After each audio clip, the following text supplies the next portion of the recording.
Hello and welcome to the arcade. 2017 was a fantastic year for horror games. We saw the release of Darkwood, Hellblade, Outlast 2, The Evil Within 2, Prey, Doki Doki Literature Club, and so many more. I really like playing horror games, especially around October, because they offer something that other games typically don't. A sense of dread, tension, foreboding, and sometimes some really great jump scares.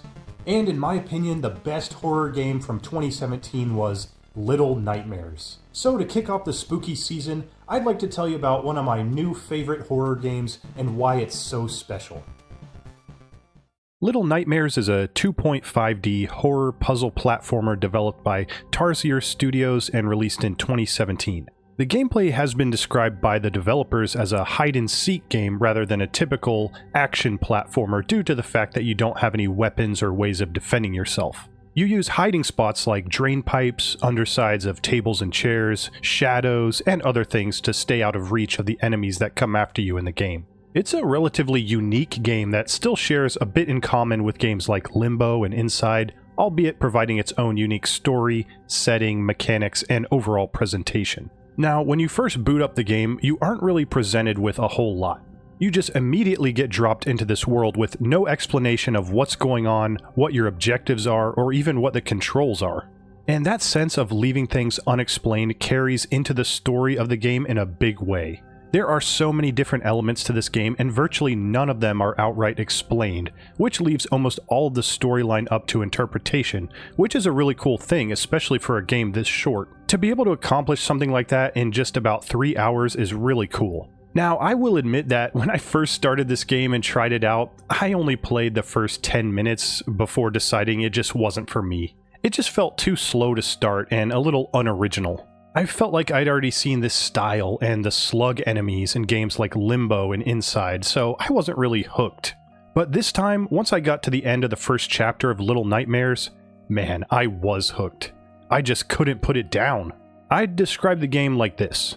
It feels like Coraline meets Inside meets Spirited Away. It has an art style and some other stylistic choices that make it look and feel like you're playing a movie by Laika, the studio that makes Coraline and Kubo and the Two Strings.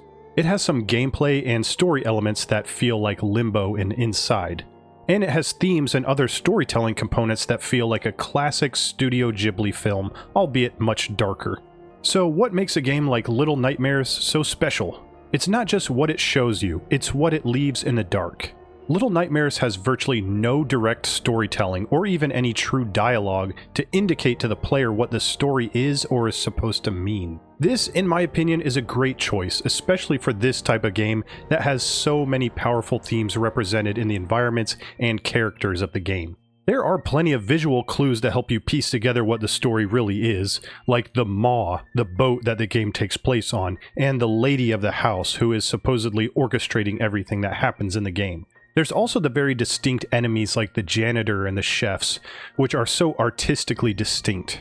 It's easy to imagine what else they might be up to in the bowels of the ship outside of when you actually encounter them in the game. But there are still so many questions left unanswered. For example, what does this world, the ship, the Maw, actually represent? Who is the main character, Six, and what ties does she have to this environment and to the lady from the dream? The fact that there really are no direct answers to any of these questions is a testament to the power of environmental storytelling. The experience ends up being deeply personal, emotionally affecting, and just straight up different for everyone who plays it, even though we're all playing the same game, going through the same levels and puzzles. We still could all come out with a completely different interpretation of the events of the game. And there are a few different ways that fans have interpreted the game. Some of these theories have and will continue to change as more sequels and prequels and more interviews with the developers are released, but I think these are still the three big theories that make the most sense to the most people. First is the hunger and consumption theme. Some people like to interpret the game as a commentary on greed and consumption, especially with the grotesque guests who gorge themselves on the feast towards the end of the game. The guests are also not the only ones who look like they overindulge in eating, as the chefs are rather large as well. You also see the main character, Six, eating a few different things throughout the game. As much as she is reluctant at first, there's a point towards the end where you can see how easily even an innocent person can be forced into something they don't want to do or don't want to be. There's also lots of scenes of excess and rotting food outside of the characters in the game eating it. Those things really make this theory easy to buy into. The game has also been interpreted as a story of childhood fear. Some people see it as a tale of a child navigating a nightmarish world of adults, with each monster representing different aspects of fear. When we're kids, lots of things can be scary. Kids are afraid of the dark, afraid of being alone, afraid of other kids and adults, and there's a lot to support this theory in the game. Everything bad in Little Nightmares, except for the slugs, is something that's way bigger than you. And it's not just the characters that are exaggeratedly large, it's the environments too. 6 is so much smaller than the bookcases, the bathtubs, the sinks, beds, and pretty much everything else. It almost has the feel that you're in a world that was never meant for you. And that's a scary thought on its own, the thought and the fear that you don't belong. But there are some strange clues to suggest that you do, or at least did belong, and maybe now you don't. At a couple of different points through the game, you see some half-covered and some fully revealed pictures on the walls or the floors. These pictures clearly show the main character 6, or at least someone who looks a lot like her. Again, it's never really explained, so your mind is left to wander to discover the meaning behind that. And lastly, a lot of people view the game as a journey of escape and power. Spoiler warning for the ending of the game. In the final act, after the boss fight, 6 eats the neck and absorbs the power from the lady. It's possible that this could symbolize the shift from vulnerability to empowerment, or perhaps the shift from childhood to adulthood. Either way, it still feels like a very powerful moment and scene from the game, as it's the only time when 6 intentionally finishes someone off after they've been incapacitated. Well, except for that one time with the janitor, I guess. But even in that scene, she really had no choice. All that to say, the game does a great job of making you feel small and helpless throughout, while the ending feels like you suddenly gain a ton of power. It's a really striking and powerful moment. But I'd be curious to know what you think about the story or the meaning of the game. What do you believe is the true meaning and interpretation of the story of Little Nightmares? Not only Little Nightmares, but other ambiguous games like Limbo and Inside leave a large and lasting impact. Games like these don't give you all the answers, they kind of make you work for them. They make you use your imagination to fill in the blanks and come up with your own meaning for the events that take place. This can vary widely depending on the type of person and type of gamer you are, which leads to so many vastly different theories about what the game means and what it all represents. And in my opinion, each answer is just as valid as the next.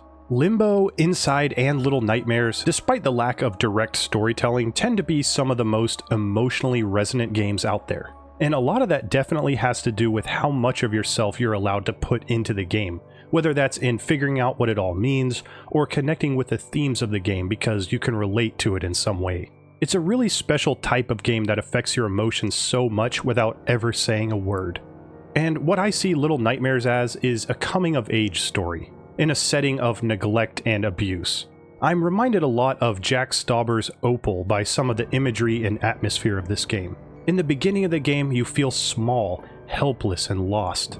But as you progress, you become more confident and can more easily anticipate certain patterns of game design and character behavior. And by the end, you feel total autonomy in the final confrontation. And that final sequence of 6 walking through the rows of grotesque people while destroying them is a really satisfying conclusion. The art style and atmosphere of the entire game is something that has rarely been topped or even matched by another game. The artistic cohesion of all the different elements, the characters, environments, levels, and even the puzzles, creates such a unique, disturbing, and immersive experience that is extremely profound. While I have heaped a ton of praise on the game, I'll admit that it's not perfect. It definitely has a slower than necessary start, and sometimes the controls and physics can be really frustrating. But putting those grievances aside, Little Nightmares is not just one of the best horror games I've played recently, but probably one of the best games that I've played in the last 4 years. I just loved it so much, and I felt like it hit every note that I wanted from it, especially once I got over the slow start. Little Nightmares is the perfect showcase of the power of letting players form their own narratives. Its lack of direction and dialogue creates more of an experience than a game, and it makes something that sticks with you for long after the credits roll. It's a game that can feel scary, gross, and disturbing, while also feeling emotionally resonant and very profound. In the end, Little Nightmares isn't about what the game tells you, it's about what the game makes you feel. So I'd love to hear what you think. Do you agree with any of the interpretations I've talked about, or do you have a completely different take? Let me know your thoughts, and as always, until next time, thank you so much for watching.